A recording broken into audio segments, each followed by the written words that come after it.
You want to talk about Super Mario Brothers 35th anniversary? I don't have a whole lot to say about it, but yeah, it's 35 years old. Way to go, Mario. You've made it. You're a big boy now. So yes, You're a big boy now. You can run for president. You're a big boy now. He can run for president. So yeah, we were just gonna say, like, talk Mario stories. I will always remember playing Super Mario Brothers for my first time, and I know I've told this story on here before, but it perfectly sums up my anxiety levels and how much I also wanted to do the right thing as a child. When I saw Super Mario Brothers being played for the first time, my parents were playing it, and they hit the question mark block, and the mushroom came out, and I remember yelling in the living room, "Jump over the mushroom, it will kill you." Because my parents were very, very smart and kind and taught me at a young age, don't eat random mushrooms that you see outside, you might die. And I was like, all right, well, thanks for letting me know. So I carried that over into video games, and for like the first day that we had it, I played the game avoiding mushrooms, and my parents did. And then the next day my parents were like, you can actually touch that mushroom, check this out, and it makes you grow big. So yeah, that's my first memory of Mario, was him eating mushrooms.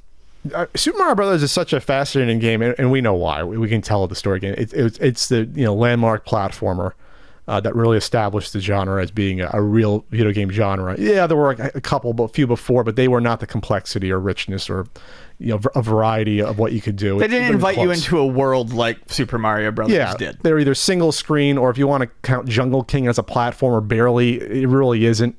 It's more like an action game, but it established the tropes and established the power-ups and things like that. And you have an end goal and a start goal, and you go at your own pace. Things that weren't really out there at the time. But the more I think about it, playing that for the first time, for me, it was Christmas of '87.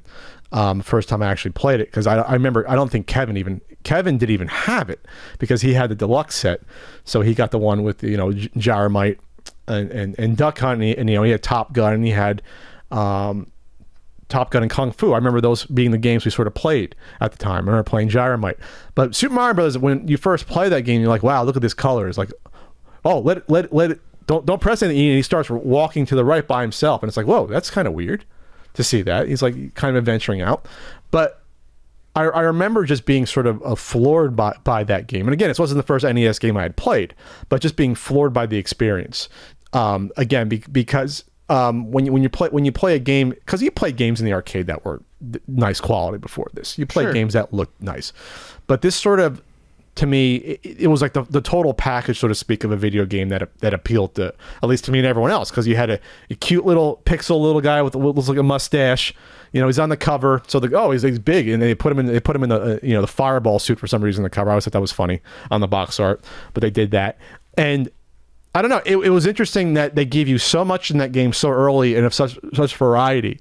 Think about what happens. You can teach a master class on that first stage of level design. You get a power up, you immediately can hit bricks, you do the coin hit, which is like, oh, that's kind of interesting for a video game. You hit coins, what the hell is that? You got to avoid enemies, and then you get a fire flower, and now you can attack the enemies and shoot at them. For a game like that, you were used to getting beat up as Mario and Donkey Kong, or you used to just avoid everything. Now you can fight back. Right. That was so cool and appealing at the time to me. I can now fight back, not just avoid. But then you get invincibility. Like, what? Invincibility? Like, what is this with the star and the music changes and you start flashing? So we look back and we kind of, I think, take for granted maybe most people don't, how revolutionary that game is when you really sit down and look at the nuts and bolts of that game. No, I don't think anyone takes it for granted, but I do think it's just something that at this point is, well, we know it is, but it's not, it doesn't maybe come up in discussion with that kind of depth. The point you made about going at your own pace is something that, well, with a timer, but you still go your own pace. Well, what I'm getting at is, yes, you still have the timer, but it was very much a game designed for the home market to show off what a home console can do. Yes, you can play Super Mario Brothers in the arcade. No one really talks about playing Super Mario Brothers in the arcade. Why? Because it does not really work well as an arcade game. Yeah, there's a timer because they want you to keep going, and I think that's also kind of a holdover from arcade games. But this is not a game where you press start and you're immediately, how do I phrase this? Every sense doesn't need to be firing at once. Not until you get to probably the 8th world. Not until you get to the end. 7th, May 8th world, yeah. You can explore. You can stop moving and not die. That's a big thing to say about an arcade game. If you stopped moving or stopped doing something in an arcade game at any point in time, you were penalized. Yeah. An enemy would attack you and you'd lose a life. You'd get, ganged up on or beaten up. And swarm of bees coming after you while you're skateboarding? And something like Double Dragon. Swarm of bees if you take too long on something like 720.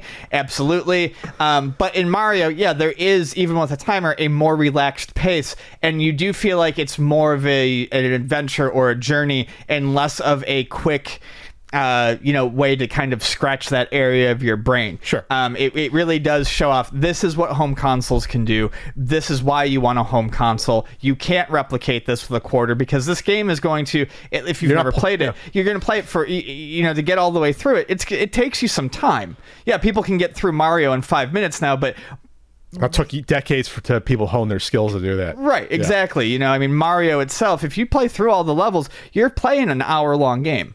Yeah. When you look at most arcade experiences, obviously they're meant to take your quarters, but it would be so rare in the mid-'80s to play an arcade game on one quarter for more than 5-10 minutes. Right. Like, rare. Like, if you're good even, you play Robotron, you get your ass kicked pretty quickly with one quarter. I fucking love Robotron, but yeah. Good game, but you get your ass kicked. Vicious, yeah. Yeah, you play Asteroids. Yeah, Asteroids and Space Invaders, I'm pretty good. I can get like 6 levels in, 7, 8 levels. But then it gets ungodly hard, and then, the difficulty curve just wipes you out on most of these games. You have to be an expert on, Pac-Man to survive, to get to like 8, 9 stages in. Yeah, I think that's one of those things that we kind of take for granted. That's something we do take for granted now, because there are lots of comparatively, there are lots of people who are good at Pac-Man. There are people who do speed runs, who do high score runs. But I think you might be mistaken to think that some of these older games were easy. No, they're not. The people who can do that now can do that because they spent their entire life getting good at the game. Sure. Just because the patterns are out there for Pac-Man doesn't mean anyone can just walk up to a Pac-Man machine and just play it endlessly. Yeah, they're in the freaking Pac-Man book that I featured in the video. It's like, it tells you about the keys and what to do, but it doesn't mean you can pull it off. Right, exactly. You have the timing and dexterity, and it's tough to do that. And then obviously Super Mario, it's the biggest gaming franchise. It's sort of, Pac-Man crawled or ate dots so Mario could run, so to speak. It sort of took that model of, we're going to merchandise this, merchandising. We'll have the TV show. We'll have them everywhere. Not cereal. Not toys, though. Cereal, though. Nintendo stayed away from the toys in the 80s and 90s, which is interesting. Was an interesting strategy. We want you to buy the games to play with, not the toys. Right. But we'll put them on folders and stickers and T-shirts and everywhere else. I have the freaking little wallpaper little things that you can put on. See, someone gave me a bunch of cut up ones, things like that. They had the fan. They had every single piece of merchandise Mario, you can find it, even though you wouldn't think about it. Oh, they probably had that. Oh, they have the little stained glass little things to put in the window. They have those little, those little guys. Yeah, they have those. Mario they have garbage cans. The Swimmies over there. The garbage. Like, so once you got to Mario, it was like, okay, he obviously the franchise helped considerably get video games back in North America, but obviously Nintendo stayed on top. Up until the Genesis, and Genesis gave him a run for the money with Sega leading the way there. But no, I don't think it would have happened as easily without Super Mario Brothers. Obviously, it wouldn't, because it was a packing game at a certain point once you hit 87, and now everyone has this great 5-star game packed in with your console, like automatically. Like before that, packing games were decent, but they weren't like one of the best games you can get in the system. Right. They were just like, they're adequate. You can get Asteroids, and it's fine, or you can get Pac-Man on the 5200. How was that version?